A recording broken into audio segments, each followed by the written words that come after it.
Je m'appelle Léa, j'ai 32 ans. Il y a 2 semaines, ma sœur m'a ajouté par erreur à un groupe WhatsApp familial intitulé La vraie famille. 847 messages, accumulés sur 7 ans. Ils m'appelaient le cassoc. Ils pariaient sur mes échecs. Ils ont sabré le champagne quand mon mariage a volé en éclats.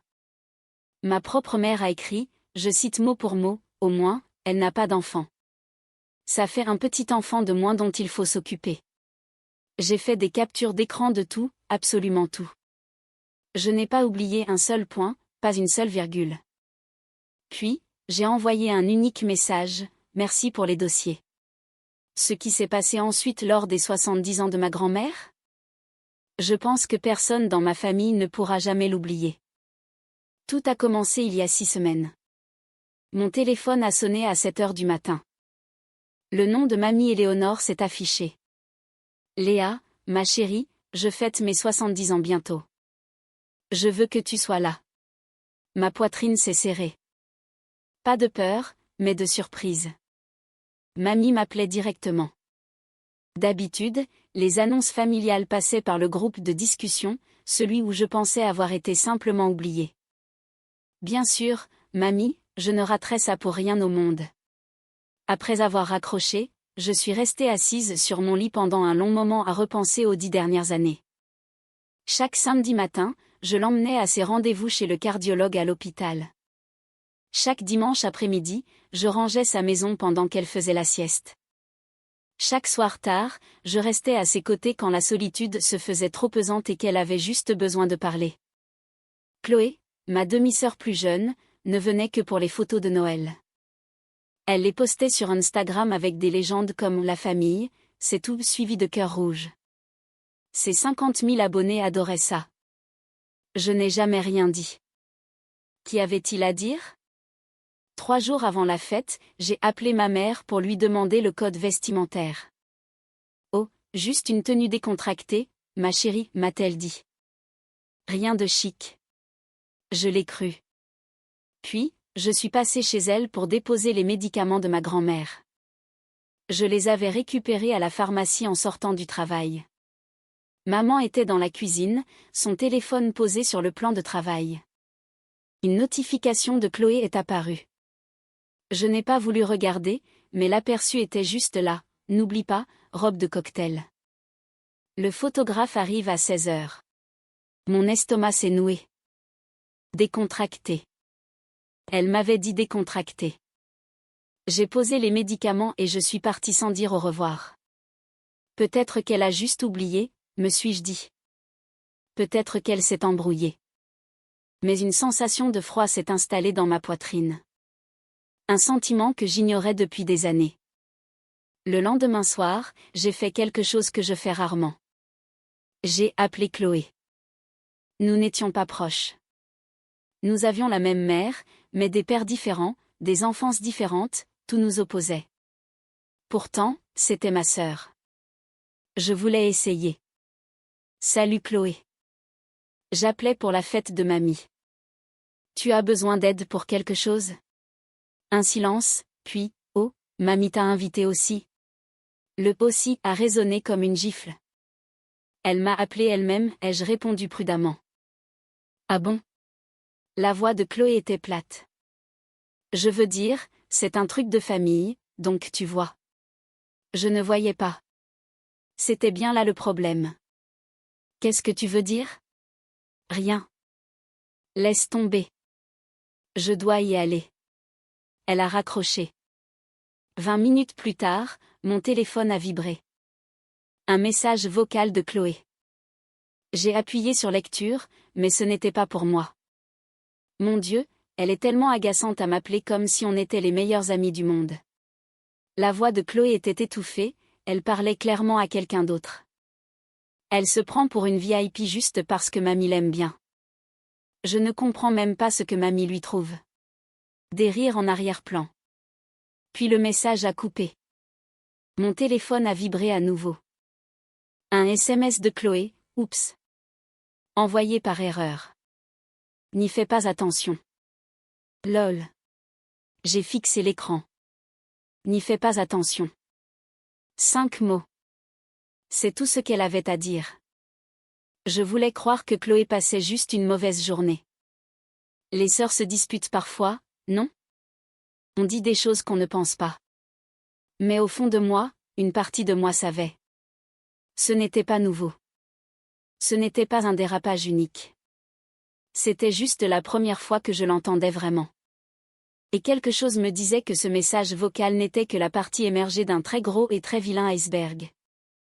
Cette nuit-là, je n'ai pas pu dormir. Je restais allongée dans mon appartement à Lyon, petit, calme, le mien, et je fixais le plafond. 32 ans, divorcée, vivant seule, travaillant 60 heures par semaine en réanimation parce qu'il était plus facile de s'occuper d'étrangers que de penser à ma propre vie. Mamie Éléonore était la seule personne de ma famille qui me donnait l'impression d'être à ma place. Elle ne m'a jamais traité comme le reste du mariage raté de ma mère. Elle ne m'a jamais fait sentir que j'étais tolérée plutôt que désirée.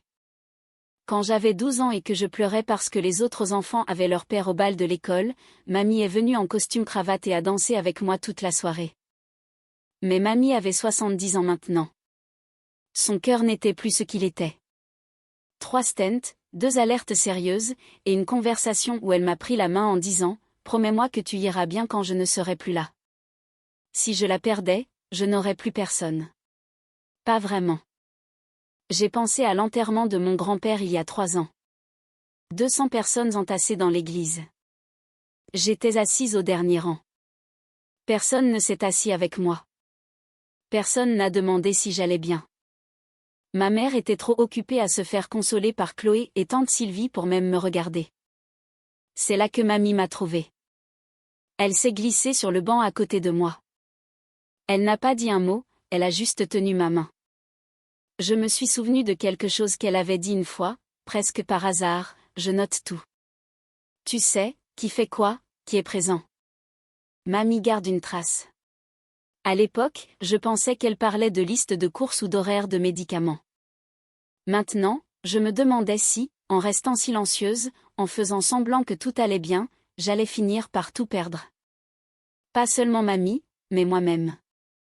Les souvenirs sont revenus sans invitation cette nuit-là, comme toujours quand je suis fatiguée et seule. Il y a 2 ans. Julien, mon mari pendant 4 ans. J'ai trouvé les SMS un mardi. Elle s'appelait Jessica, sa collègue. Les messages remontaient à 8 mois. J'ai appelé ma mère, en sanglotant si fort que je pouvais à peine respirer. Maman. Julien, il m'a trompée. Je ne sais pas quoi faire. Un long silence, puis, eh bien, ma chérie, tu as beaucoup travaillé ces derniers temps. Peut-être que si tu avais été plus souvent à la maison. J'ai raccroché. La contribution de Chloé est venue via Facebook. J'avais posté un message vague sur le fait de traverser une période difficile. Rien de spécifique, juste un appel à l'aide. Elle a commenté publiquement, certaines personnes ne sont tout simplement pas faites pour garder un homme. Ce commentaire a reçu 4 mentions j'aime. Ma mère, tante Sylvie, 2 cousines. 4 personnes de ma propre famille riant du pire moment de ma vie. J'ai supprimé la publication. J'ai supprimé Facebook entièrement. Je me suis dit que ça n'avait pas d'importance. Qu'elle ne le pensait pas vraiment. Que la famille, c'était compliqué. Mais mamie m'appelait chaque jour ce premier mois-là. Parfois nous parlions. Parfois elle m'écoutait juste pleurer. Parfois elle ne disait rien du tout, elle respirait juste à l'autre bout du fil pour que je sache que je n'étais pas seule. Ce n'est pas de ta faute, m'a-t-elle dit un jour. Ne laisse personne te dire le contraire. Elle était la seule. La seule qui était là, la seule qui s'en souciait. Et maintenant, allongée dans le noir 2 ans plus tard, je me suis enfin autorisée à me demander, est-ce qu'il se passait quelque chose de plus? Une raison pour laquelle ma famille semblait presque heureuse quand j'échouais? Y avait-il un endroit où ils parlaient de moi? Un endroit où je n'étais pas invitée? 4 jours avant la fête, à 23 heures, je lisais dans mon lit, commençant enfin à me détendre. Mon téléphone a vibré. Une notification. Chloé Harper vous a ajouté à la vraie famille. J'ai cligné des yeux, j'ai relu. La vraie famille. Mon pouce flottait au-dessus de l'écran. Un frisson m'a parcouru l'échine. J'ai appuyé sur la notification. Le groupe s'est ouvert. J'ai fait défiler vers le haut automatiquement, comme on le fait quand on rejoint une conversation en retard. Et j'ai continué à faire défiler, encore et encore. Le chat avait été créé il y a 7 ans. Membres, maman, Chloé, tante Sylvie, mes 2 tantes d'Annecy, 3 de mes cousines. 8 personnes au total. Tout le monde sauf mamie, et tout le monde sauf moi. Pendant 7 ans, ils avaient eu un groupe de discussion, un endroit pour parler des vraies choses de la famille, et je n'y étais pas. Mes mains ont commencé à trembler. Dans le coin de l'écran, un petit chiffre brillait, 847. 847 messages non lus. J'ai vérifié le plus récent, envoyé il y a 2 jours. Tante Sylvie se plaignait du chien de son voisin. Des trucs normaux. Personne n'avait remarqué que j'avais été ajoutée. Personne n'avait rien dit. J'ai défilé jusqu'au tout début, jusqu'au premier message envoyé il y a 7 ans, quand ce chat a été créé. C'était de tante Sylvie, enfin, un endroit pour parler sans que vous savez qui ne le voit. Chloé a répondu, zone sans cassock garantie. Ma mère a écrit, les filles, ne soyez pas méchantes, mais oui, c'est agréable. La pièce a semblé vaciller. Je suis restée là, dans le noir, le téléphone brillant dans mes mains, et j'ai senti quelque chose se briser dans ma poitrine. Ils avaient un nom pour moi, le cassock, et ce n'était que le message numéro 1. Il en restait 846. Je ne pouvais pas m'arrêter de lire. Les messages se brouillaient au début. Des blagues internes que je ne comprenais pas. Des projets pour les vacances dont on m'avait dit qu'il s'agissait de petites réunions. Des photos d'événements auxquels je n'avais jamais été invitée. Puis j'ai trouvé le fil sur le surnom. Chloé, nouvelle règle. On l'appelle CS à partir de maintenant. Tante Sylvie, CS. Chloé, cassock, point. Cousine amie, je suis morte de rire. Maman, c'est terrible, mais c'est assez précis. Lol. Assez précis. Ma propre mère. J'ai continué à défiler. Des années de messages. Des années de rire à mes dépens.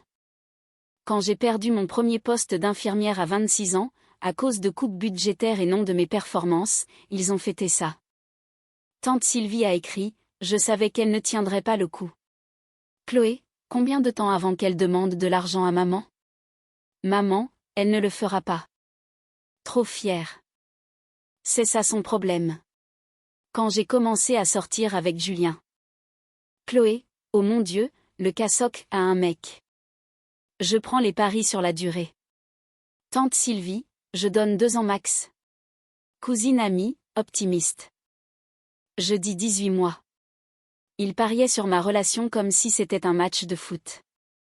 Mais le pire absolu, c'est quand ils ont appris que j'allais me marier. Chloé, CS est fiancée.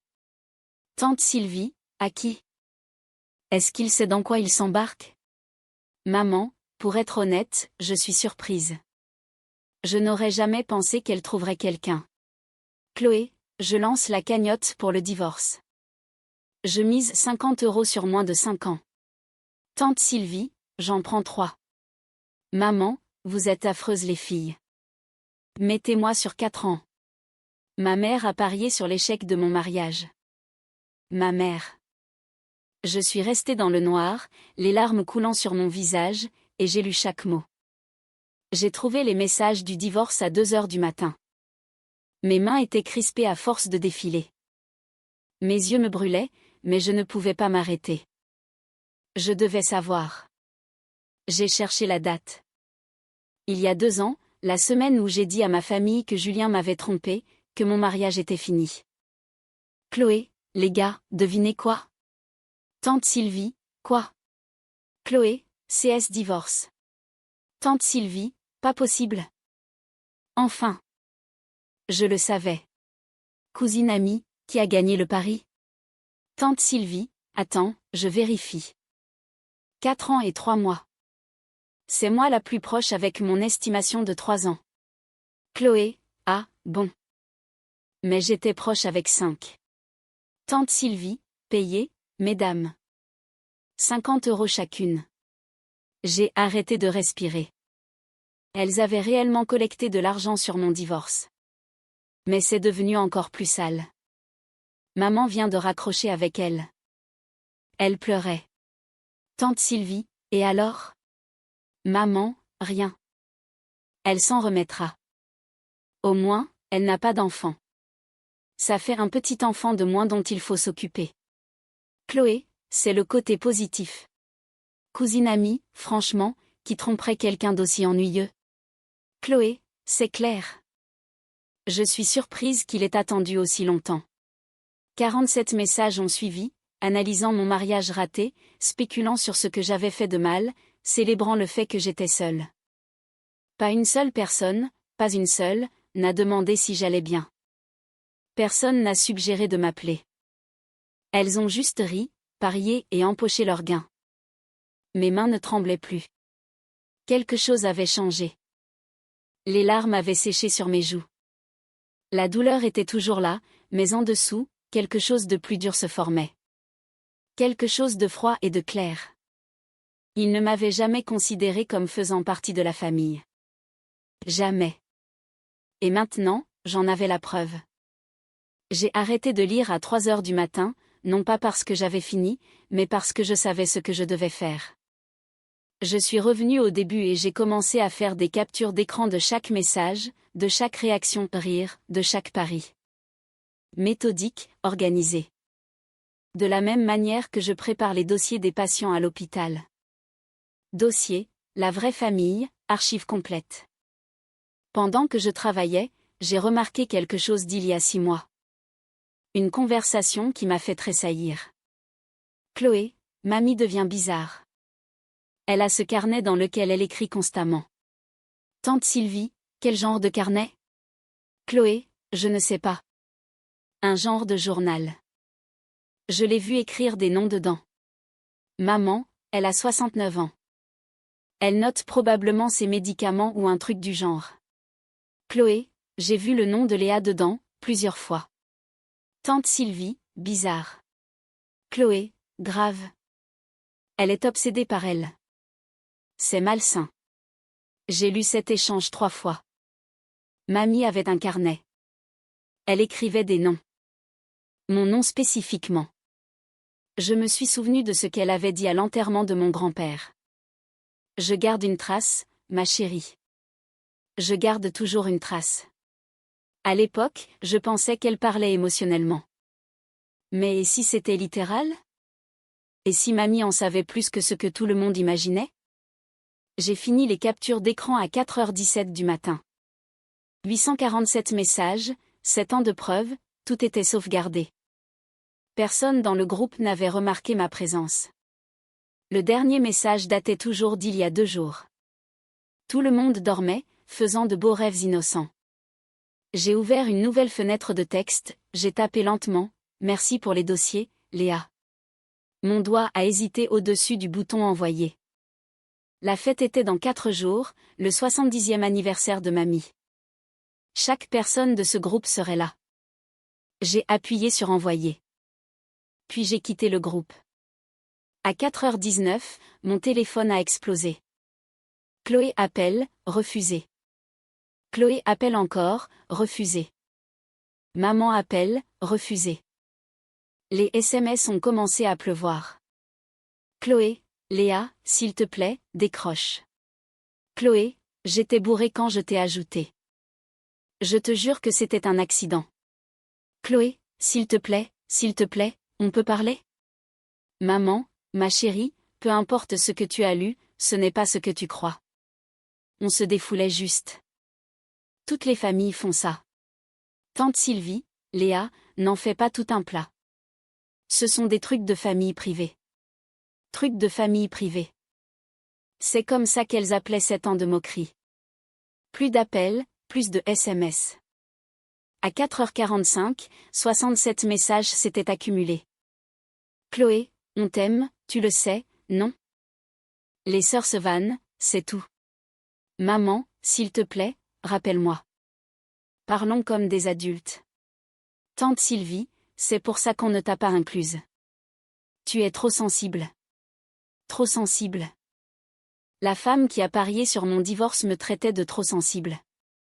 J'ai éteint mon téléphone pour la première fois depuis des heures. Le silence. Un vrai silence. Je suis allée à ma fenêtre. Le ciel devenait gris. L'aube arrivait. J'ai réfléchi à ce que je pouvais faire. Les dénoncer sur les réseaux sociaux. Envoyer les captures à tous les parents qui n'étaient pas dans le groupe. Tout brûler. Mais ce n'était pas moi. Ce n'était pas la personne que je voulais être. La fête de mamie était dans 4 jours. 70 ans. Toute sa famille serait là. Amis, voisins, tous ceux qui comptaient pour elle. Je n'allais pas gâcher son anniversaire, mais je n'allais pas non plus rester silencieuse. J'avais un plan. Pas une vengeance, quelque chose de mieux. La vérité, et le bon moment pour la dire. J'ai réglé mon réveil pour 7 heures, je me suis allongée et j'ai dormi mieux que je ne l'avais fait depuis des années. 3 jours avant la fête, Chloé a débarqué à mon appartement. J'ai ouvert la porte pour la trouver maquillée à outrance, son sac de créateur serré contre sa poitrine, les yeux mouillés de larmes qui semblaient presque vraies. « Léa, s'il te plaît, on peut parler ?» Je me suis écartée, je l'ai laissée entrer, sans rien dire. Elle s'est assise sur le bord de mon canapé comme si elle avait peur de toucher quoi que ce soit. « Je suis tellement désolée. Tu dois me croire. Ce groupe, ça a dégénéré. On n'a jamais voulu. Tu as parié sur mon divorce. » Elle a tressailli. C'était l'idée de tante Sylvie. J'ai suivi le mouvement. J'étais jeune. Tu avais 22 ans. Et tu l'as refait l'année dernière quand tu as parié pour savoir si j'aurais ma promotion. Tu as vu ça? J'ai tout vu, Chloé. Les larmes se sont arrêtées. Quelque chose de plus dur a brillé dans ses yeux. Du calcul. D'accord, très bien. Mais tu ne peux pas le dire à mamie. Elle est fragile. Ça pourrait littéralement la tuer. J'ai failli rire. Maintenant, tu te soucies de la santé de mamie? Tu es venu la voir 2 fois l'année dernière. Moi, je viens chaque semaine. J'ai un business à faire tourner. Tu as un compte Instagram. Nous nous sommes dévisagés. Sœur par le sang, étrangère par choix. Je vais à la fête, ai-je dit calmement. Parce que mamie m'a invitée. Ce qui s'y passera, on verra bien. Tu ne peux pas faire ça à la famille. Je ne fais rien du tout. Je suis allée à la porte, je l'ai ouverte. J'en ai juste fini de faire semblant. Chloé s'est levée lentement. Sur le pas de la porte, elle s'est retournée. Tu sais, c'est pour ça que personne ne t'aime. Tu dois toujours jouer la victime. Et toi, tu dois toujours être la méchante. Je suppose qu'on est quitte. Elle est partie sans un mot de plus. Plus que 3 jours avant la fête. Le jour J est arrivé. Ciel dégagé. Temps parfait. Le jardin de mamie avait été transformé en décor de magazine. Chaise blanche, guirlande lumineuse, un photographe tournant autour des invités comme un vautour bien habillé. Je portais une robe de cocktail bleu marine, sobre. J'avais fait mes propres recherches cette fois. Quand j'ai franchi le portail, le visage de ma mère a blêmi. Chloé a agrippé son bras. Tante Sylvie a renversé du vin sur sa manche. Elles espéraient que je ne viendrais pas. Léa. Maman a retrouvé ses esprits en premier. Sourire en plastique. Tu es venue. Mamie m'a invitée. Bien sûr. Bien sûr qu'elle l'a fait. Pendant les 2 heures suivantes, j'ai été invisible. Pour les photos de groupe, on m'a envoyé au dernier rang. Meilleure lumière devant, a expliqué maman. Tu comprends? Quand les amuse-bouches passaient, les serveurs m'évitaient. Quand les invités demandaient qui j'étais, Chloé répondait avant moi, juste une cousine. Sa propre sœur. Le photographe nous a rassemblés pour un portrait de famille. Maman a positionné tout le monde avec soin. Elle à côté de mamie, Chloé de l'autre côté, tante Sylvie près d'elle. Léa, ma chérie, tu peux peut-être te mettre derrière? J'ai pris ma place à l'arrière, partiellement cachée par le petit ami de ma cousine amie. Une de mes tantes éloignées, quelqu'un qui n'était pas dans le groupe, s'est penchée vers moi. Tu n'es pas la fille aînée de Béatrice, l'infirmière? Si. Pourquoi n'es-tu pas devant? Tu devrais être avec ta mère. Avant que je puisse répondre, la voix de mamie a coupé les bavardages. Calme mais clair. Léa, ma chérie, viens t'asseoir avec moi un instant. Le sourire de ma mère a vacillé. La mâchoire de Chloé s'est contractée. Je me suis avancée vers le fauteuil de mamie. Elle a pris ma main et l'a serrée. Reste jusqu'à la fin ce soir, a-t-elle chuchoté. Mamie a quelque chose à dire. Ses yeux ont croisé les miens, vifs, sachants.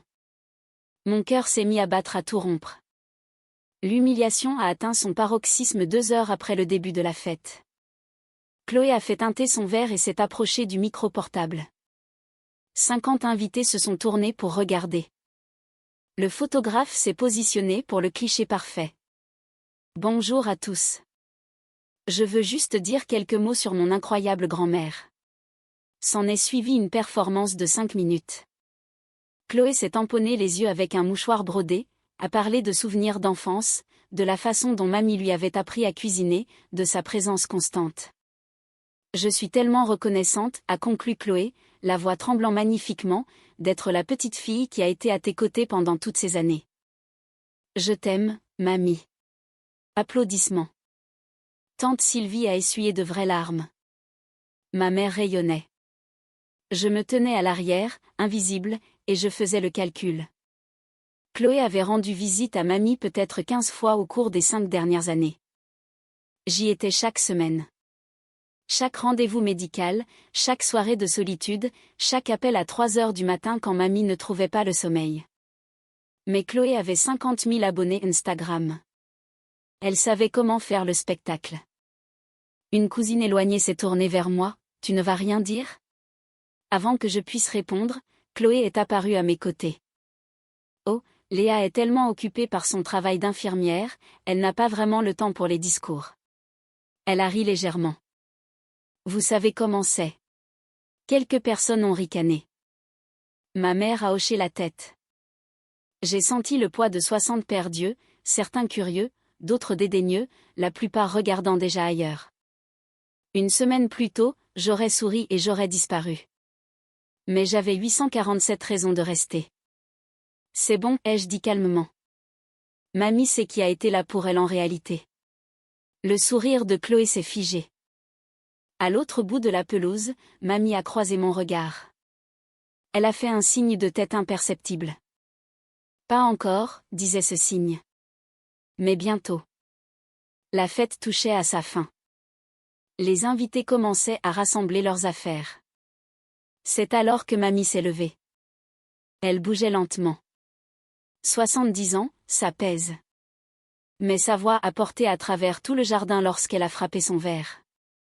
Tout le monde, restez un moment de plus, s'il vous plaît. Les 60 personnes se sont figées. Mamie parlait rarement en public. Quand elle le faisait, on l'écoutait. C'est mon 70e anniversaire, sourit-elle. Une vieille dame a bien le droit de faire un discours. Rire poli. Ma mère s'est un peu détendue. Je veux parler de la famille, a continué mamie. De ce que cela signifie vraiment. Chloé a ajusté sa robe, se préparant à une nouvelle salve de compliments. Spécifiquement, je veux parler de la personne qui a été là pour moi ces 10 dernières années. L'atmosphère a changé. Je l'ai senti avant de comprendre. Quelqu'un qui m'a emmené à chaque rendez-vous de cardiologie quand mon cœur a commencé à faiblir. Quelqu'un qui a nettoyé ma maison chaque dimanche. Quelqu'un qui s'est assis avec moi pendant les longues nuits où j'avais peur et que je ne pouvais pas dormir. Le visage de ma mère est devenu gris. Quelqu'un, a dit mamie, qui n'a jamais posté ça sur les réseaux sociaux, n'a jamais demandé de crédit, ne s'est jamais plainte. Elle s'est tournée et m'a regardé droit dans les yeux. Léa, viens ici, ma chérie. La foule s'est écartée. Je me suis avancée, les jambes engourdies. Mamie a pris mes 2 mains dans les siennes. Voici ma petite fille. Ma vraie famille. Chloé a fait un pas en avant. Mamie, c'est tellement mignon, mais on est tous ta famille. Je n'ai pas fini. Chloé s'est arrêtée net. Mamie a fouillé dans la poche de son gilet et en a sorti un petit carnet en cuir marron, usé, rempli d'écriture. Je l'ai reconnu. Je l'avais vu sur sa table de chevet 100 fois. J'ai pris des notes, a dit Mamie. Pendant 10 ans. Surtout. Et ce soir, je vais en partager une partie. Mamie a ouvert le carnet. Ses mains étaient stables. 15 mars 2019. Léa m'a emmenée à mon rendez-vous de cardiologie. Chloé a dit qu'elle était occupée. Elle a tourné une page. 22 août 2020. Léa a nettoyé ma maison, fait ma lessive, m'a fait de la soupe. Béatrice avait promis de venir mais a annulé. Le silence était absolu. 5 janvier 2022. Je suis tombée dans l'escalier. Léa est arrivée en 20 minutes. Elle est restée toute la nuit. Mamie a levé les yeux. Chloé a posté une photo d'une journée au spa sur Instagram cet après-midi-là. Le visage de Chloé était livide. Mamie, je ne savais pas. 17 septembre 2024, la voix de Mamie s'est durcie. Le divorce de Léa a été prononcé. Je l'ai appelée chaque jour pendant un mois. Sa propre mère n'a pas appelé une seule fois. Ma mère restait pétrifiée, ouvrant et fermant la bouche comme un poisson hors de l'eau. 10 ans d'entrée, a dit Mamie. J'ai tout écrit. Chaque visite, chaque absence, chaque excuse. Elle a refermé le carnet. Je sais qui est venu, et je sais qui n'est pas venu. La foule a bougé. Les gens regardaient Chloé différemment maintenant. Ainsi que ma mère et tante Sylvie. Mamie, la voix de Chloé s'est brisée. Tu ne comprends pas, Léa, elle n'est pas. On rigolait juste. Assieds-toi, Chloé. Ce n'était pas une demande. Chloé s'est assise. Ma mère a enfin trouvé sa voix. Maman, s'il te plaît. C'est un malentendu. On aime Léa. On l'exprime juste différemment. Vraiment. Les yeux de Mamie étaient de glace. C'est comme ça que tu appelles ça? Le silence s'est étiré. Quelqu'un a toussé nerveusement. Je me tenais à côté de ma grand-mère, ses mains serrant toujours les miennes, et je regardais la façade soigneusement construite de ma famille s'effondrer en temps réel. Mais Mamie n'avait pas fini. Loin de là. Il y a autre chose, a-t-elle dit. Quelque chose que j'ai appris il y a 6 mois. Bernard, est-ce que tu pourrais expliquer, s'il te plaît? Dans la foule, oncle Bernard, le mari de tante Sylvie, s'est levé lentement. Si vous vous demandez ce qui est sur le point d'arriver, je me posais exactement la même question. Avant de vous dire ce que Bernard a dit, je dois vous demander, pensez-vous que Mamie savait déjà pour le groupe de discussion? Bernard s'est levé, ajustant sa cravate. Tante Sylvie a attrapé son bras. Bernard, qu'est-ce que tu fais? Il l'a regardé, quelque chose d'illisible dans les yeux. Ce qui est juste, enfin. Il s'est tourné vers la foule. Il y a 6 mois, j'ai accidentellement vu un groupe de discussion sur le téléphone de ma femme. Il s'appelait La Vraie Famille. J'ai tout lu. Sylvie a serré les dents. Bernard, ne fais pas ça. J'ai lu 7 ans de messages, a continué Bernard, d'une voix aussi stable qu'un témoignage au tribunal. Se moquant de Léa, l'insultant, pariant sur ses échecs, célébrant son divorce. Des murmures d'indignation ont parcouru la foule. Les gens se tournaient pour fixer Sylvie, ma mère, Chloé. J'ai tout raconté à Éléonore. Je lui ai montré les captures d'écran. Mamie a hoché la tête. Je sais depuis 6 mois. J'ai lu chaque message. Le sol a semblé se dérober sous les pieds de ma famille. Chloé s'est levée brusquement. C'est privé. Tu n'avais pas le droit. 847 messages, a dit Mamie calmement. Je les ai tous lus. Le cassock, les paris, la fête quand le mariage de Léa s'est terminé. Sa voix a tremblé. Ma propre fille a écrit qu'elle était soulagée que Léa n'ait pas d'enfant. Ma mère a commencé à pleurer. Maman, je ne voulais pas dire un petit enfant de moins dont il faut s'occuper, point. Ce sont tes mots exacts, Béatrice. La foule était d'un silence de mort. Certains invités avaient l'air horrifiés, d'autres embarrassés, comme s'ils étaient témoins de quelque chose qu'ils n'auraient pas dû voir. Tant mieux, ai-je pensé. Maintenant, ils savent. J'ai attendu, a dit mamie. J'ai attendu le bon moment. Je voulais que tout le monde soit là, tout ce qui compte. Parce que je veux que vous sachiez tout ce qui est vraiment ma famille. Sa main a serré la mienne. Et je veux que vous voyiez ce qui arrive aux gens qui la trahissent. Mamie a fouillé dans son autre poche et en a sorti un document plié. Il y a 3 mois, j'ai demandé à Bernard de mettre à jour mon testament. Sylvie a pivoté vers son mari. Tu as fait quoi? Je suis son avocat, la voix de Bernard était plate. Et sa famille. Chloé s'est précipitée en avant. Mamie, tu ne peux pas. J'ai 70 ans, Chloé. Je suis saine d'esprit, le cœur clair. C'est ma décision. Elle a déplié le papier et a lu clairement, assez fort pour que tout le monde entende. Ma maison, cette maison, reviendra à ma petite fille, Léa Reynolds. Elle s'en est occupée, l'a nettoyée et l'a remplie d'amour pendant 10 ans. Elle l'a mérité. La foule a murmuré. Chloé avait l'air de s'être pris une gifle. Les actifs restants seront divisés équitablement entre mes enfants et petits-enfants, comme il se doit. Elle a levé les yeux et a rencontré ceux de ma mère. Ce n'est pas une punition, Béatrice. C'est un équilibre. Léa a donné 10 ans de sa vie à cette famille sans rien demander. Le moins que je puisse faire, c'est m'assurer qu'elle ne reste pas avec rien. C'est de la folie, a sifflé Sylvie. Léa n'est même pas. Elle n'est pas vraiment. Pas vraiment quoi? La voix de mamie est devenue glaciale. Pas vraiment de la famille? C'est ce que tu allais dire? Devant tout le monde? La bouche de Sylvie s'est refermée. Léa est ma petite fille, mon sang.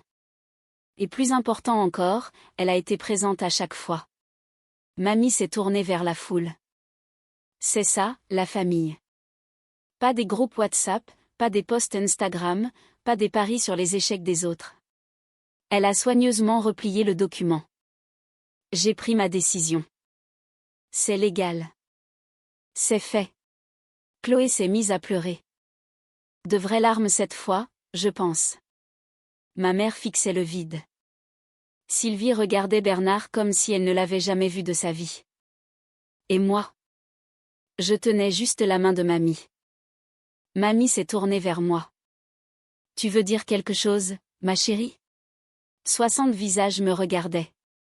Certains compatissants, certains choqués. Ma mère, Chloé, Sylvie étaient dévastées. J'ai fait un pas en avant, lâchant la main de mamie. Je ne vais pas crier, ai-je dit doucement. Je ne vais insulter personne. Ce n'est pas qui je suis. Chloé a essuyé ses yeux. Léa, s'il te plaît, on peut arranger ça. J'ai 847 captures d'écran, Chloé. Il n'y a rien à arranger. Elle a tressailli. Pendant 7 ans, vous avez eu un groupe appelé La Vraie Famille. Vous m'avez exclu. Vous vous êtes moqué de moi. Vous avez parié sur mes échecs. J'ai regardé ma mère. Tu as célébré le pire jour de ma vie. Maman a ouvert la bouche, puis l'a refermée. Aucune défense possible. Alors, voici ce que je veux dire, j'en ai fini. Je ne suis pas en colère. Je ne suis pas amère. J'en ai juste fini. Je les ai regardées chacune à leur tour. Vous avez décidé il y a 7 ans que je ne faisais pas partie de votre vraie famille. Je vais respecter cette décision maintenant. Léa, tu ne peux pas nous couper les ponts comme ça, a commencé Sylvie. Je ne coupe pas les ponts. J'accepte la limite que vous avez déjà fixée. Vous m'avez exclu. Je suis simplement d'accord avec votre choix. Silence. Je me suis tournée vers la foule, vers les cousins qui n'étaient pas dans le chat, vers les amis de mamie, vers les voisins qui m'avaient vu aller et venir pendant une décennie. C'est tout ce que j'ai à dire. Je suis retournée aux côtés de mamie.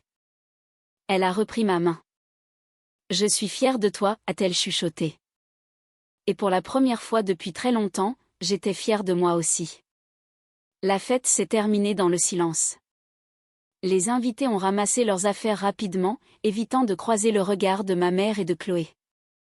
J'ai regardé de petits groupes se former, des gens chuchotant, jetant des coups d'œil, secouant la tête. Ma grand-tante Marthe, voisine de mamie depuis 30 ans, s'est approchée de moi près de la porte du jardin. Je me demandais toujours pourquoi tu n'étais pas sur les photos de famille, a-t-elle dit doucement. Maintenant, je comprends. Vous saviez? Je savais que quelque chose clochait. Tu venais chaque semaine, tu rangeais, tu aidais, sans jamais te plaindre. Elle m'a serré le bras. Ta grand-mère parlait de toi tout le temps. Elle ne mentionnait pas beaucoup les autres. Un autre invité que je ne connaissais pas s'est arrêté en sortant. Je connais Éléonore depuis 40 ans. Si elle dit que tu es sa vraie famille, ça me suffit. Ces petites gentillesses s'accumulaient. Chloé a essayé de m'approcher une dernière fois. Son mascara coulait sur ses joues, sa robe de créateur était froissée. Léa, on doit parler. S'il te plaît. Pas ce soir. Mais. J'ai dit pas ce soir. Elle est restée là, impuissante pour une fois. Son sourire Instagram ne pouvait pas la sauver. Tu ne peux pas juste. Je peux, j'ai gardé ma voix calme. Et je le fais. Je suis partie en la laissant là. Ma mère était assise seule sur une chaise blanche, fixant le néant. Les invités passaient devant elle sans lui parler. La reine sociale de chaque réunion de famille était soudainement devenue invisible. Tante Sylvie hurlait sur Bernard près de la table du traiteur. Des mots comme « trahi » et « tout gâché » résonnaient sur la pelouse. Je ne me sentais pas triomphante. Je ne me sentais pas victorieuse. Je ressentais quelque chose de plus simple, j'étais libre. Mamie est apparue à mes côtés, a pris mon coude. Aide une vieille dame à rejoindre son fauteuil. Je l'ai accompagnée à l'intérieur, loin des décombres de sa fête d'anniversaire. Tu vas bien, mamie? Elle a souri. Le meilleur anniversaire de ma vie. Les retombées sont venues par vagues. Première vague, les réseaux sociaux. Quelqu'un de la fête, je n'ai jamais su qui, a posté un message. Pas les détails, juste assez, témoin de la révélation familiale la plus dramatique aujourd'hui. Groupe de discussion exposé. Paris sur un divorce. La sœur discrète a enfin obtenu justice. Ça s'est propagé. Chloé a perdu 5000 abonnés en une semaine. Les commentaires ont inondé sa dernière publication, une photo de bol de smoothie, avec des questions auxquelles elle ne pouvait pas répondre. C'est-elle la fille qui pariait sur le divorce de sa sœur? Attends, c'est réel? Un follow direct. On ne peut pas soutenir des gens qui traitent leur famille comme ça. Elle a désactivé les commentaires, puis a passé son compte en privé, avant de disparaître totalement d'Instagram. Deuxième vague, la communauté. Le cercle social de ma mère, le club de lecture, le comité de jardinage, les femmes avec qui elle déjeunait chaque dimanche, ont commencé à prendre leur distance. Occupée est devenue la réponse par défaut à ces invitations. Les nouvelles vont vite dans les petites villes, m'a dit Bernard autour d'un café une semaine plus tard. Il avait emménagé à l'hôtel. Sylvie rejette la faute sur tout le monde sauf elle-même. C'est fini entre vous? Probablement. Il a remué sa tasse lentement. J'aurais dû dire quelque chose il y a des années. Je m'étais convaincue que ce n'était pas mes oignons. Pourquoi maintenant? Parce que j'ai vu ces messages sur toi, sur ton divorce. Il a levé les yeux. J'ai une fille. Imaginez que quelqu'un puisse la traiter de cette façon. Il n'a pas fini sa phrase. Il n'en avait pas besoin. Ce soir-là, j'ai reçu un SMS de ma cousine amie, celle qui avait ri de l'échec de mon mariage. Salut Léa. Je ne m'attends pas à ce que tu me pardonnes, mais je voulais te dire que je suis désolée. J'ai eu tort. Je me suis laissée entraîner par ce que tout le monde faisait, et je n'ai pas pensé à ce que tu pourrais ressentir. Je m'excuse. Ce n'était pas grand-chose, mais c'était déjà ça. Je sais que certains d'entre vous qui regardez cette vidéo ont traversé quelque chose de similaire. Peut-être pas exactement la même situation, mais ce sentiment d'être l'étranger dans sa propre famille. D'être l'objet de discussions dans votre dos. De vous demander si vous êtes fou de sentir que quelque chose ne va pas. Vous n'êtes pas fou. Et vous n'êtes pas seul. Si cette histoire a résonné en vous, laissez un commentaire. Partagez votre histoire si vous vous sentez à l'aise. Maintenant, laissez-moi finir de vous raconter la mienne. 3 jours après la fête, je suis allée chez mamie. Elle était assise dans son jardin, son carnet ouvert sur les genoux, un stylo à la main, écrivant toujours, gardant toujours une trace. Mamie. Elle a levé les yeux et a souri. Ah, voilà ma grande. Je me suis assise à côté d'elle sur le banc usé. Le même banc où nous nous étions assises 100 fois auparavant, à regarder les oiseaux, à parler de tout et de rien. Tu m'en veux, a-t-elle demandé. T'en vouloir? Pourquoi? Parce que je savais depuis 6 mois. J'aurais pu te le dire plus tôt, t'éviter de découvrir ce chat toute seule à 3 heures du matin. J'y ai réfléchi, j'y ai vraiment réfléchi. Pourquoi ne l'as-tu pas fait? Elle a posé son stylo. Je voulais attendre le bon moment. Si je te l'avais dit en privé, elles auraient tout nié. Elles t'auraient traité de menteuse. Elles auraient dit que je perdais la tête. Elle a secoué la tête. Mais devant 60 personnes, avec Bernard pour confirmer, elle ne pouvait plus se cacher. Tu avais tout prévu. J'ai 70 ans, ma chérie. J'ai appris quelques trucs. N'agis jamais quand tu es en colère. Attends d'être calme. Alors tu sauras ce que tu veux vraiment. Et qu'est-ce que tu voulais vraiment? La justice pour ma petite fille. Et que la vérité soit exposée à la lumière, là où tout le monde peut la voir. Elle a serré mes doigts. Elle se cachait dans l'ombre depuis 7 ans. Il était temps d'allumer la lumière. Nous sommes restées assises dans un silence confortable. Les oiseaux chantaient. Le soleil de l'après-midi réchauffait nos visages. Je t'aime, mamie. Je t'aime aussi, Léa. Plus que tu ne le penses. Elle a repris son stylo et a ouvert son carnet. Maintenant, laisse-moi noter la journée d'aujourd'hui. Léa est venue. Bonne conversation. Elle va s'en sortir. Elle avait raison. J'allais m'en sortir. 2 semaines plus tard, ma mère a frappé à ma porte. Elle semblait plus petite, d'une certaine manière. Plus vieille, sans maquillage, les cheveux mal coiffés. Elle serrait un album photo contre sa poitrine comme un bouclier. Je peux entrer? Je me suis écartée. Je n'ai pas dit oui. Je n'ai pas dit non.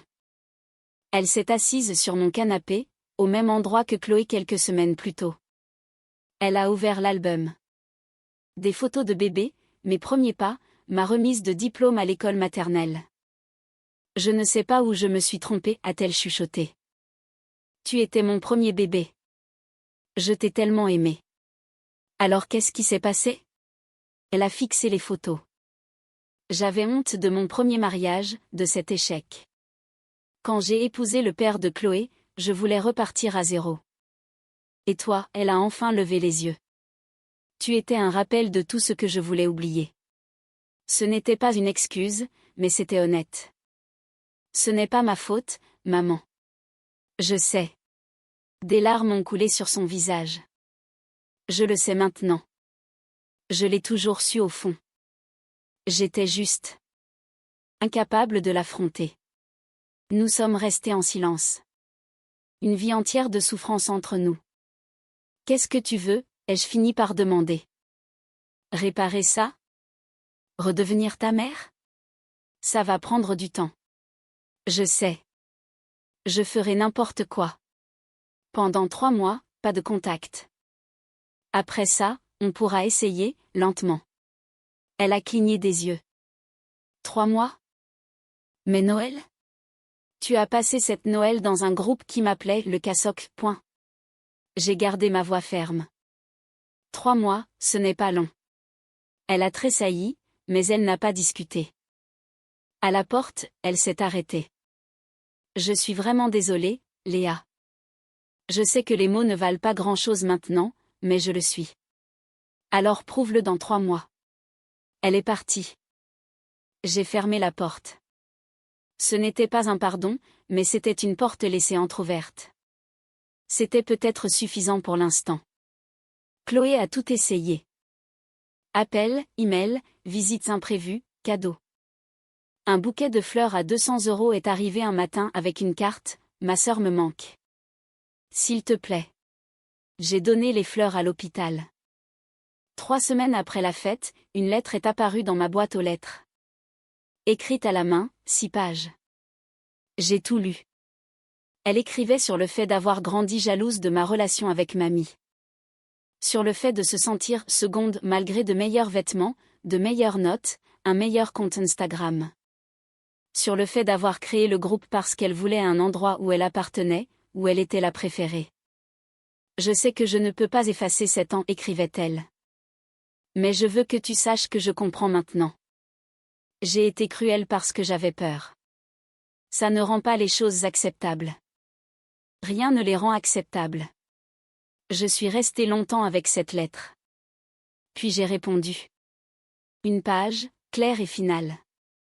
Chloé, j'ai bien reçu ta lettre. Je comprends que tu aies des raisons pour ce que tu as fait. Les raisons ne sont pas des excuses. Je ne te hais pas. Je ne suis plus en colère. Mais je ne veux pas non plus de relation avec toi. Tu as passé 7 ans à me traiter comme une étrangère. Je ne vais pas passer le reste de ma vie à essayer de prouver que j'ai ma place. Je te souhaite le meilleur. J'espère sincèrement que tu trouveras la paix avec toi-même, mais je ne peux pas faire partie de ce voyage. S'il te plaît, ne me contacte plus. Léa. Je l'ai posté le lendemain matin. Elle n'a pas répondu, elle n'est pas revenue. Peut-être qu'elle a enfin compris. Ou peut-être qu'elle a juste abandonné. Quoi qu'il en soit, le résultat était le même. Une personne de moins dans ma vie qui ne m'y avait jamais vraiment voulu. Ça aurait dû ressembler à une perte. Au lieu de cela, c'était comme si je pouvais enfin respirer. 3 mois plus tard. J'écris ceci depuis le salon de mamie. Mon salon maintenant, en quelque sorte. Elle a insisté pour que je m'installe dans la chambre d'amis jusqu'à ce qu'elle décide de passer l'arme à gauche. Ses mots, pas les miens. Elle est dans le jardin, son carnet ouvert, son stylo grattant le papier, gardant toujours une trace. Ma mère et moi avons parlé 2 fois. Des conversations brèves, prudentes. Elle essaie vraiment. Est-ce que ce sera suffisant? Je ne sais pas encore. Mais la porte est ouverte. Chloé est une étrangère maintenant. Je vois ses publications parfois. Son compte est de nouveau public, reconstruit autour de la guérison et de la croissance personnelle. Peut-être qu'elle est sincère. Peut-être que c'est juste une autre performance. Quoi qu'il en soit, ce n'est plus mon problème. Bernard et tante Sylvie ont finalisé leur divorce le mois dernier. Ils m'envoient des cartes maintenant. Nous ne sommes pas proches, mais nous sommes des alliés, peut-être. Amie, la cousine qui a ri de mon divorce, s'est excusée 3 fois de plus. Nous avons pris un café la semaine dernière. C'était gênant, mais pas terrible. Et moi? Je travaille toujours 60 heures en réa, je vis toujours seule, je mange toujours mon dîner debout au-dessus de l'évier plus souvent que je ne le devrais.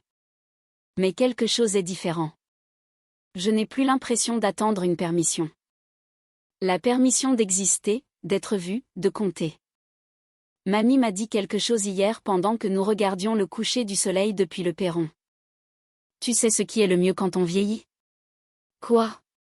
On finit par s'en foutre de ce que les gens pensent. On vit, tout simplement. J'essaie de faire ça maintenant. Vivre, ne pas jouer la comédie, ne pas prouver. Juste exister exactement tel que je suis. Je n'ai pas perdu ma famille. J'ai perdu l'illusion d'une famille. Et pour la première fois en 32 ans, je pense que je suis enfin libre. Cette histoire est d'une intensité émotionnelle incroyable.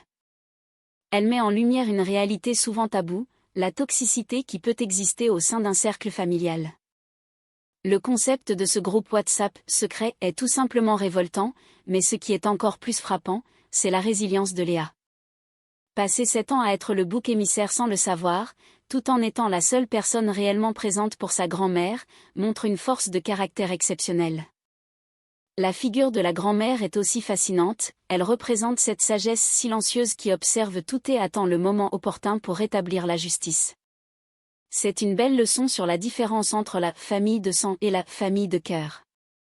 Parfois, il faut savoir couper les ponts pour se retrouver soi-même. Ce récit nous rappelle que la loyauté ne doit pas être à sens unique et que le respect est la base de toute relation, même familiale. La fin est particulièrement satisfaisante non pas par vengeance, mais par cette libération intérieure que ressent l'héroïne. Et vous, qu'en pensez-vous ? Trouvez-vous que la réaction de la grand-mère était justifiée ou est-ce qu'elle est allée trop loin en humiliant sa propre famille en public ? Avez-vous déjà vécu une situation où vous vous sentiez comme l'intrus dans votre propre famille ? Partagez vos réflexions dans les commentaires, j'ai hâte de vous lire.